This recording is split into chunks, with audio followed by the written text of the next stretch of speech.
স্বাগত নিউজ 24 সংবাদে। পুরো সংবাদে আপনাদের সঙ্গে আছি আমরা দুজন, আমি নাফিসা হক এবং আমি সোহাগ বক্স। যারা গণভোটের দাবিতে আন্দোলন করেছে তারা সংসদ নির্বাচন বানচালের ষড়যন্ত্র করছে, এমন অভিযোগ করেছেন বিএনপি মহাসচিব মির্জা ফখরুল ইসলাম আলমগীর। বলেছেন অন্তর্বর্তী সরকারও ভোট বানচালের পরিবেশ তৈরির সুযোগ দিচ্ছে। শুক্রবার বিকেলে নয়াপল্টনে ঐতিহাসিক বিপ্লব ও সংহতি দিবস উপলক্ষে বিএনপির র্যালির আগে সমাবেশে এই অভিযোগ করেন তিনি। আর দৃঢ়তার সঙ্গে বলেন, নির্বাচনের আগে গণভোটের কোনো সুযোগ নেই। ৭ নভেম্বর জাতীয় বিপ্লব ও সংহতি দিবস উপলক্ষে নয়াপল্টনে দলের কেন্দ্রীয় কার্যালয়ের সামনে থেকে বর্ণাঢ্য র্যালি বের করে বিএনপি। র্যালির নেতৃত্ব দেন বিএনপি মহাসচিব মির্জা ফখরুল ইসলাম আলমগীর। র্যালিতে ঢাকা মহানগর উত্তর দক্ষিণের পাশাপাশি আশপাশের বিভিন্ন জেলা উপজেলা নেতাকর্মীরা সক্রিয় অংশ নিয়েছেন। সরব ছিল যুবদল, ছাত্রদল, স্বেচ্ছাসেবক দল, শ্রমিক দল, মহিলা দল সহ বিএনপির অঙ্গ ও সহযোগী সংগঠনগুলো। বিপুল সংখ্যক নেতাকর্মী নিয়ে আসন্ন নির্বাচনের বিভিন্ন প্রার্থীরা শোডাউন করেন এই কর্মসূচিতে, যেখানে নানা রঙের ব্যানার ফেস্টুন আর বিগত সরকারের অপশাসনের কিছু প্রতীকী চিত্র তুলে ধরেন নেতাকর্মীরা। র্যালি কাকরাইল, শান্তিনগর, মালিবাগ, মৌচাক দিয়ে বাংলা মোটর হয়ে কারওয়ান বাজারে গিয়ে শান্তিপূর্ণভাবে শেষ হয়। এর আগে নয়াপল্টনে র্যালির পূর্বে সংক্ষিপ্ত সমাবেশে বক্তব্য রাখেন বিএনপির কেন্দ্রীয় নেতারা। তারা বলেন, ৭ নভেম্বরের চেতনায় বাংলাদেশে গণতন্ত্র ফিরিয়ে আনবে বিএনপি। বলেন, ষড়যন্ত্র থেকে কয়েকটি দল সরে না আসলে বিএনপি রাজপথে নামতে বাধ্য হবে। এই ৭ই নভেম্বর নতুন একটি প্রেক্ষিত নিয়ে বাংলাদেশের মানুষের সামনে ধরা দিয়েছে। আজকে বাংলাদেশে আমরা বিএনপির নেতৃত্বে ইনশাআল্লাহ পুনরায় গণতন্ত্র ফিরিয়ে আনবো। বিএনপি যদি মাঠে নামে আপনাদেরকে ট্যাবলেট খাওয়ার জন্য খুঁজে পাওয়া যাবে না। আমরা বলে দিচ্ছি, আমরা হুঁশিয়ার করে দিচ্ছি, ষড়যন্ত্র থেকে সাবধান থাকেন। বিএনপি মহাসচিব বলেন, গণভোটের দাবিতে আন্দোলন নির্বাচনকে ব্যাহত করার ষড়যন্ত্র। ওই রাজনৈতিক দলগুলো যে কয়েকটা গণভোটের চাপ দিচ্ছে, তারাও আজকে পরিষ্কার ভাবে বলতে চাই যে নির্বাচনকে বানচাল করবার ষড়যন্ত্র করছে। আমরা খুব পরিষ্কার করে মেনে দিতে চাই, গণভোট হলে নির্বাচনের দেরি হতে হবে এবং সেই নির্বাচন 2026 সালের ফেব্রুয়ারি মাসেই হতে হবে, অন্যথায় বাংলাদেশের মানুষ কিছু মেনে নেবে না। অন্তর্বর্তী সরকারের ভূমিকা নিয়েও প্রশ্ন তোলেন মির্জা ফখরুল। আজকে দুর্ভাগ্য আমাদের, আজকে অন্তর্বর্তীকালীন সরকার যাকে আমরা সম্পূর্ণ সমর্থন দিয়েছি, তারা আজকে নিজেরাই আজকে একটা অবস্থা তৈরি করছে যাতে করে নির্বাচন ব্যাহত হয়। আগামী নির্বাচনে ঐক্যবদ্ধ থেকে দলের প্রার্থীদের বিজয়ী করার আহ্বান জানান বিএনপি নেতারা। 1971 সালে দিশেহারা জাতির পাশে দাঁড়িয়েছিলেন শহীদ রাষ্ট্রপতি জিয়া রহমান। ঠিক তেমনি 1975 সালের 7 নভেম্বরের বাস্তবতায় রাষ্ট্রের দায়িত্ব পান শহীদ জিয়া। তারপরই দেশ গঠনে সর্বোচ্চ ভূমিকা রাখেন তিনি। তার দল বিএনপি আগামী দিনে বাংলাদেশে যে কোনো সংকট সম্ভাবনায় সামনে থেকে লড়াই চালিয়ে যাবে বলে জানিয়েছে দলটির নেতারা। সাইফুল ইসলাম, নিউজ 24, নয়াপল্টন, ঢাকা। শোভাযাত্রায় বিএনপির লাখো নেতাকর্মীদের উপস্থিতি পরিণত হয় বিএনপির নির্বাচনী শোডাউনে। নেতাকর্মীরা বলছেন, জাতীয় বিপ্লব ও সংহতি দিবসের চেতনাকে ধারণ করে ভবিষ্যৎ বাংলাদেশ বিনির্মাণের দিকে এগিয়ে যাবে বিএনপি। আসন্ন নির্বাচন বানচালের সব চেষ্টা রুখে দেওয়ার প্রত্যয়ে পল্টন মগবাজার হয়ে কারওয়ান বাজারে শেষ হয় বিএনপির ৭ নভেম্বরের এই র্যালিটি। কারাগারের প্রতিকৃতি, তার ভিতরে পালিয়ে যাওয়া ফ্যাসিস্ট শেখ হাসিনার অবয়ব।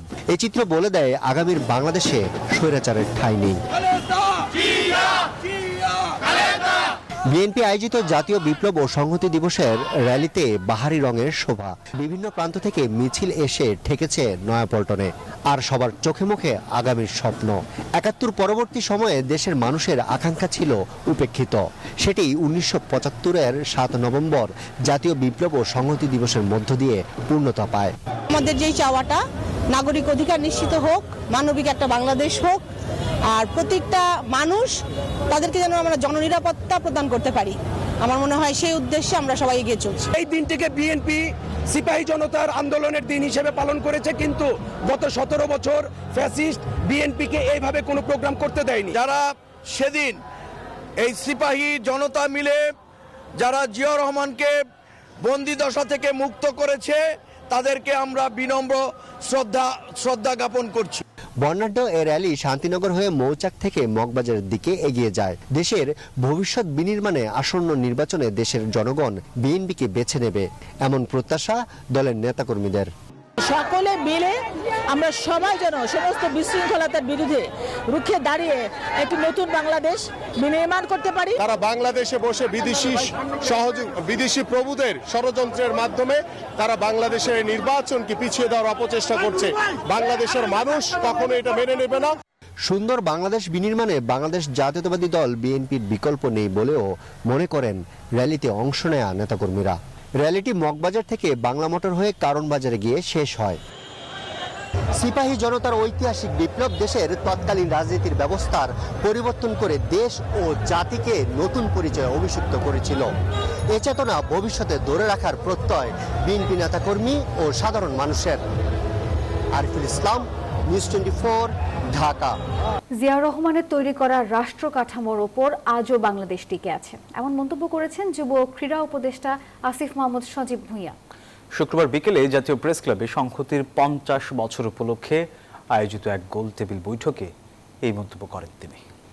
আমরা ফরেন পলিসিতে এর পরের 50 বছরের নতুন কিছু আসলে কেউ দিতে পারে নাই, ফলে জিয়াউর রহমান যেটা করে গেছেন সেটা নিয়ে আমাদেরকে আজ পর্যন্ত কথা বলতে হচ্ছে, সেটাকেই আবার নতুন করে পুনর্গঠন করার চেষ্টা করতে হচ্ছে। কারণ নতুন কোনো ডিসকোর্স এর পরবর্তী সময়ে বিএনপি অনেকবার ক্ষমতা এসছে, আওয়ামী লীগও ক্ষমতা এসছে, কিন্তু কেউ নতুন কোনো ডিসকোর্স আসলে দিতে পারে নাই, কিংবা রাজনৈতিক ভাবে বিরোধী দল হিসেবেও নতুন কোনো পলিসি, ফরেন পলিসি আসলে কেউ সেভাবে আসলে দিতে পারে নাই।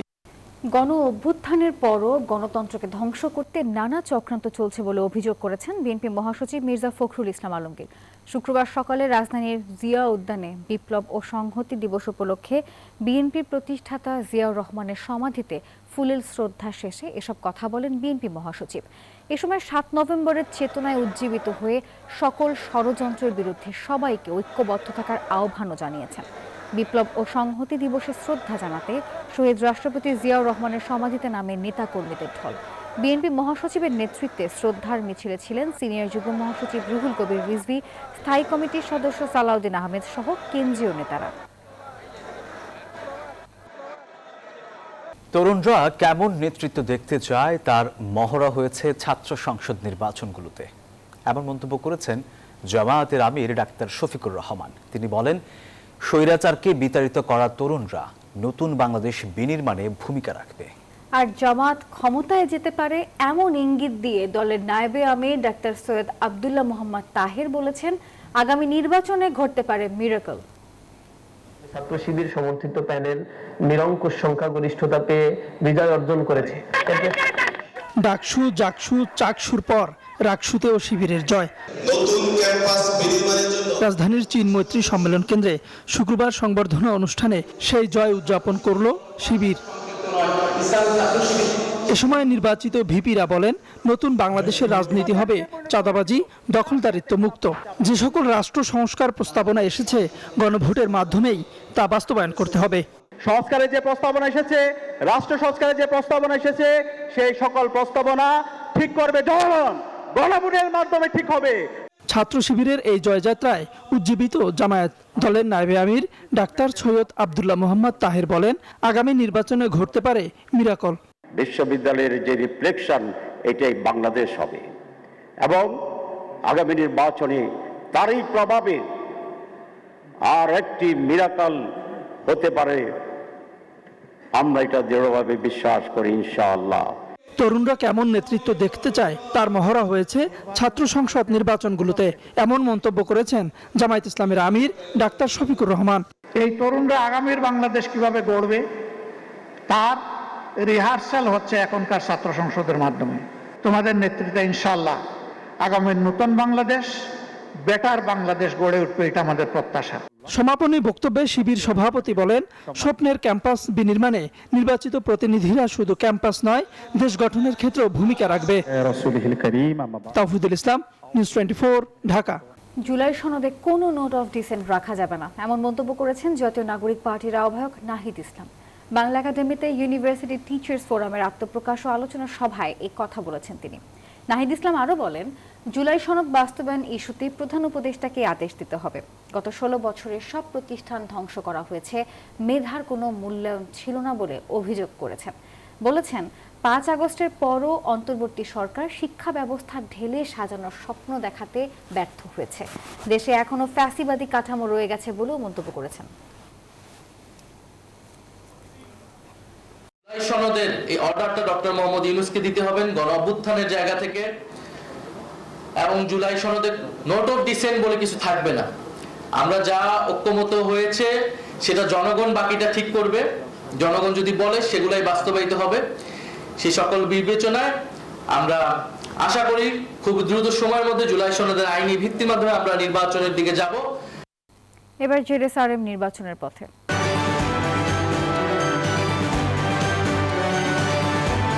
নির্বাচন ফেব্রুয়ারির প্রথমার্ধেই হবে, ফের জানিয়েছেন প্রধান উপদেষ্টার প্রেস সচিব শফিকুল আলম।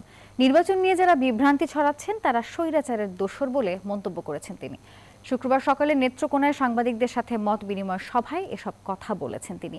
আর এ সময় আরও বলেছেন, সম্প্রতি আলী রিয়াজকে নিয়ে যে বিভ্রান্তিকর তথ্য ছড়ানো হচ্ছে তা মিথ্যা এবং ভিত্তিহীন। নির্বাচন নিয়ে কোনো বিভ্রান্তি নাই। যারা বিভ্রান্ত করছেন তারা আপনি খুঁজে দেখবেন যে তারা হচ্ছেন এই পতিত স্বৈরাচারের দোসর ছিলেন। আলী রিয়াজ স্যার এবং ঐক্যমত্য কমিশনে যারা আছেন তারা যথেষ্ট রেসপেক্টেড ফিগার্স। যিনি 83 কোটি টাকা দিয়েছেন তিনি ডাহা মিথ্যা কথা বলছেন। উনি জাতির সামনে ক্ষমা চাওয়া উচিত। জাতীয় বিপ্লব ও সংহতি দিবস উপলক্ষে কিশোরগঞ্জের বাজিতপুরে বিএনপির উদ্যোগে বর্ণাঢ্য শোভাযাত্রা ও সমাবেশ অনুষ্ঠিত হয়েছে। শুক্রবার বিকেলে বাজিতপুর রেজু মার্কেট থেকে উপজেলা বিএনপির সভাপতি ও বিএনপির মনোনয়ন প্রত্যাশী শেখ মুজিবুর রহমান ইকবালের সমর্থনে একটি আনন্দ শোভাযাত্রা বের করা হয়। শোভাযাত্রাটি শহরের বিভিন্ন গুরুত্বপূর্ণ সড়ক প্রদক্ষিণ করে বাঁশমহল সেতু এলাকায় সমাবেশ করে। সমাবেশে বক্তারা শেখ মুজিবুর রহমান ইকবালকে কিশোরগঞ্জ 5 আসনে দলের মনোনয়ন দেওয়ার আহ্বান জানান। বলেছেন, এই আসনে অন্য কাউকে মনোনয়ন দিলে বাজিতপুর নিকলির জনগণ তা মেনে নেবে না।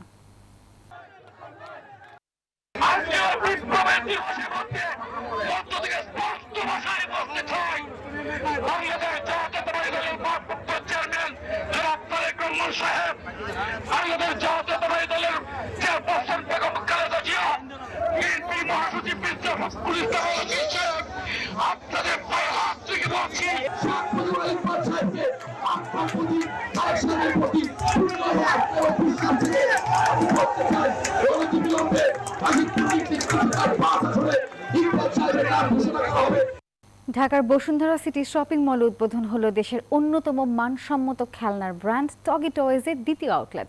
শিশুদের মানসিক বিকাশ ও সৃজনশীলতা বৃদ্ধির লক্ষ্যে গড়ে ওঠা এই আউটলেটে রয়েছে আধুনিক ও আন্তর্জাতিক মানের নানা ধরনের আকর্ষণীয় খেলনা।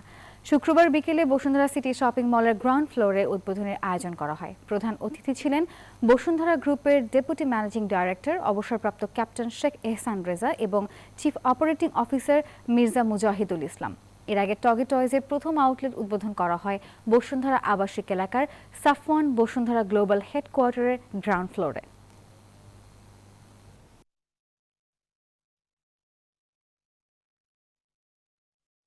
গুলশান ক্লাবের আয়োজনে বসুন্ধরা স্পোর্টস সিটিতে পর্দা নামলো প্যাডেল টেনিস টুর্নামেন্টের। এই আসরে অংশ নেওয়া প্লেয়ার ও আয়োজকরা স্পোর্টস সিটির প্যাডেল টেনিসের নীল কোর্ট ও সুযোগ সুবিধা দেখে মুগ্ধ। ধন্যবাদ জানান বসুন্ধরা গ্রুপকে।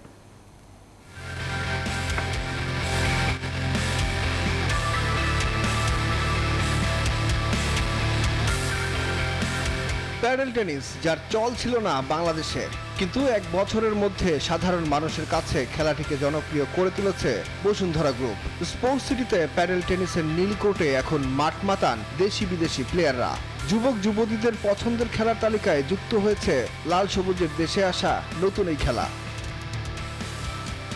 গুলশান ক্লাব অলিম্পিয়াডের আয়োজনে এই টুর্নামেন্টে অংশ নেয়া বিদেশি খেলোয়াড়রা বলছেন, বাংলাদেশে প্যাডেল টেনিস খেলার সুযোগ পাবেন তা ভাবতেই পারেননি তারা। সামনে ইন্টারন্যাশনাল ইভেন্ট আয়োজন হবে স্পোর্টস সিটিতে, প্রত্যাশা তাদের। We come like twice a week. It's a social event. Instead of hanging out with our friends or eating out, we come to play sports. It's a super healthy thing, and I think it's a great atmosphere that they've created. An amazing sports facility. So when I first heard that paddle was in Bangladesh, I was actually shocked. Many men's, women's, this sport is so beautiful because because you can also mix very easily. আয়োজকরা বলছেন Bashundhara group যে মানের court ও খেলার পরিবেশ তৈরি করেছে তাতে এখানে যে কোনো আন্তর্জাতিক ইভেন্ট আয়োজন করা সম্ভব। ইটস অ্যামেজিং ফ্যাসিলিটি, অনেক ভালো একটা ফ্যাসিলিটি। এখানে যে সাথে গোলস জিম আছে, গোলস জিমে যে এরকম আপনার স্পা বলা উচিত, তার রিকভারি সেন্টার আমি ওটাকে বলতে চাই, বিকজ ওখানে যেরকম আইস বাথ এগুলো আছে, it gives a lot of support to the players. We are happy with the response for the first time tournament করাতে যে রেসপন্সটা পেয়েছি, but hopefully going forward if you continue doing this we'll probably get some more better responses in the future. সরকারের সহযোগিতায় যদি এই খেলার federation করা যায় তবে এটি হতে পারে দেশের অন্যতম জনপ্রিয় খেলা। একটা ফেডারেশন তৈরি করতে হবে, মিনিস্ট্রিজ ওনাদের দায়িত্বে, ওরা যদি মনে করে যেটা বাংলাদেশের একটা নতুন উদ্যোক্তা হিসাবে যদি আনতে চায় তাহলে ডেফিনেটলি পসিবল। গুলশান ক্লাবের কর্মকর্তাদের প্রত্যাশা ভবিষ্যতে স্পোর্টস সিটিতে আরো বড় টুর্নামেন্ট আয়োজন করবেন তারা। সুখন সরকার, নিউজ 24, ঢাকা। সংবাদের এখনকার আয়োজন এই পর্যন্তই। এতক্ষণ সাথে থাকার জন্য ধন্যবাদ সবাইকে।